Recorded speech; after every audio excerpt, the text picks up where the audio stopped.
Hi everybody, Matthew Turnage here. Well, I know I'm a little bit late to the party, but I wanted to give my review of Ringo's new EP, EP3.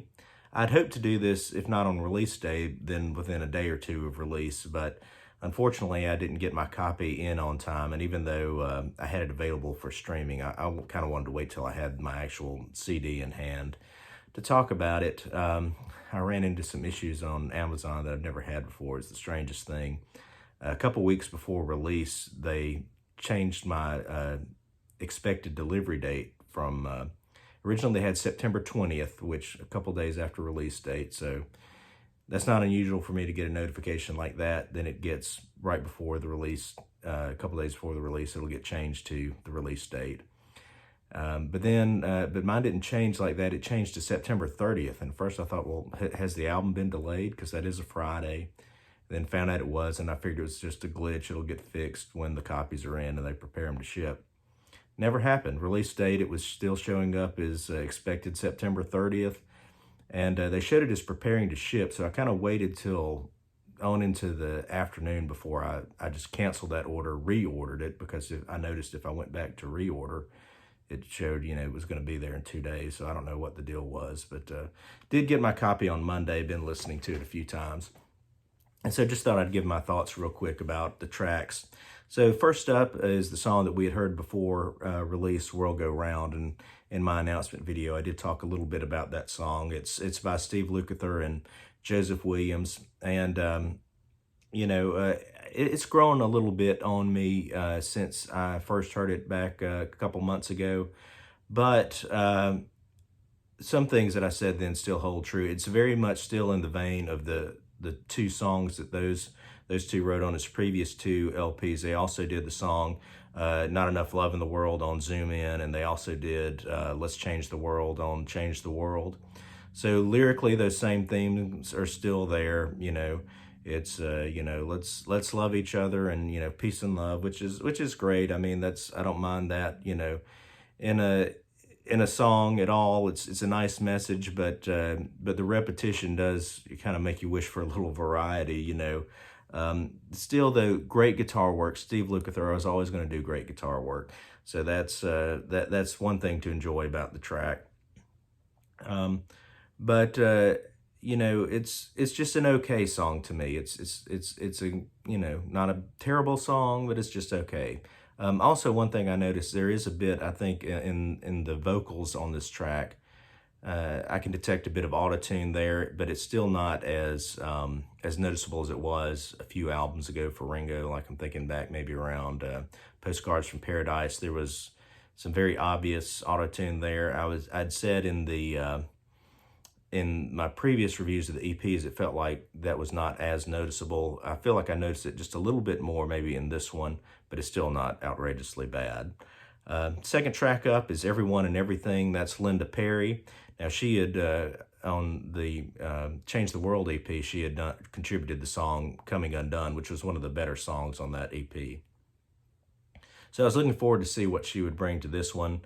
Again, the lyrical content is the same themes as the first track.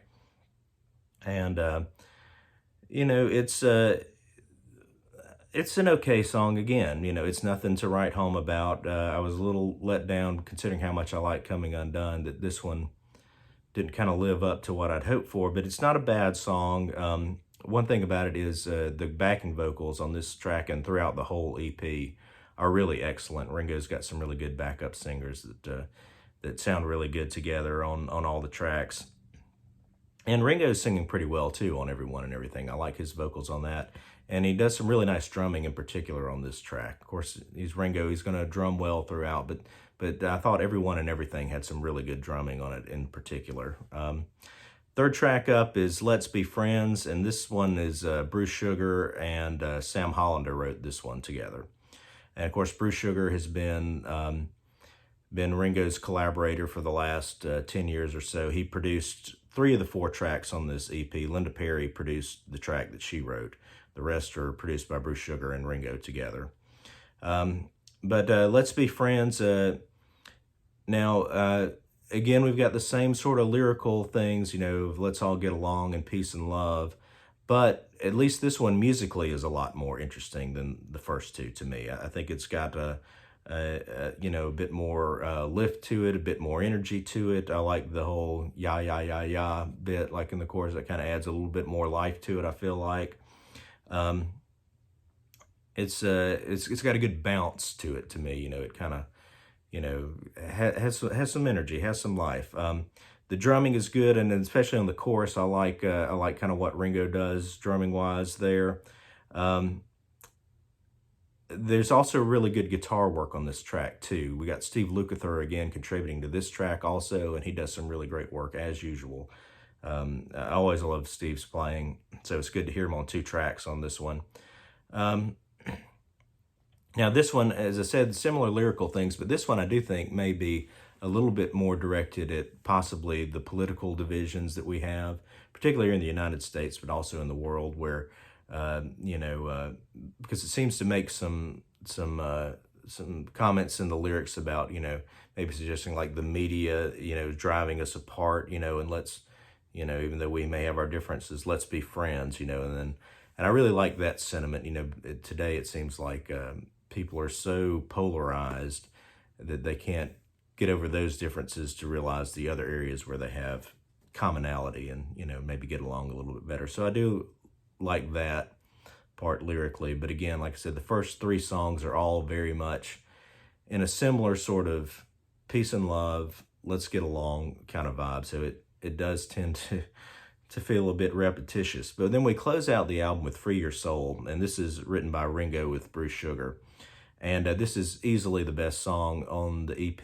I do like Let's Be Friends a lot musically, like I said, but I feel like Free Your Soul really is the best track, definitely. It's got a bit of a Latin flavor to the track. It's got a lot of excellent Spanish guitar work, and that's done by Jose Antonio Rodriguez. Great playing throughout the track, and it also has a really cool tenor sax part on there by Dave Koz. So two guest stars on that track that really bring a lot to the track musically. And it also breaks with the rest of the songs in that we get a little different lyrical theme. This is a love song, and it's about dancing on the beach and being in love and all that kind of stuff. It's a really great tune all the way around to me. I love the music and the lyrics, I think, are great. Ringo sings it well. And so I thought it was interesting that the one song that's not just like, peace and love in the lyrics is the one song that Ringo actually wrote, which makes me think that he's kind of taken this peace and love thing in his personality so far. It's like when other people are writing for them, they don't really know sort of what to write about other than that. Whereas, Ringo, at least, when it comes to writing his own song, is giving us a good love song. So that's the best track for sure, is Free Your Soul. Overall, what I feel about the EP, I think it's better overall than Change the World. Not as good as Zoom In. Although it's a good effort. Is it worth it? If you're a Ringo fan, obviously you're going to get it. If you're more of a casual Ringo fan, everybody has to make their own decision. It does cost the same as a full album, or pretty close. So depending, on what kind of discounts you can get, but still, the price per song is higher than what you'd pay for like a full album by most artists. So I was happy to pay that price because I am a fan of Ringo and I am a collector and I want the physical copy, and so I'm happy to pay that price for the CD, and I've also got the cassette and the vinyl coming when they're released. But for a casual fan, I would say stream it and see how much you like it before you purchase it. It's not anything too radical. Ringo's done better. And I also have to ask myself, how often will I listen to it again? Zoom In, after its release, it's gotten, a fair amount of plays. I'll return to it every now and then. Change the World, less so. I found that kind of after that initial wave of having something new and listening to it several times, I find that I don't really have much urge to go back to Change the World very often. I think I'll be going back to EP3 a bit more often than that. Maybe not as much as zoom in. But those last two songs, and particularly the last track, Free Your Soul, are songs that I'm going to want to revisit again and again. So it's fine, I guess I can say. One really strong track. If you're a Ringo fan, get it. If you're more of a casual Ringo fan, it may not be worth it. I don't know. I would say stream it and see what you think. So that's my review of EP3, and appreciate you watching, and I'll see you next time.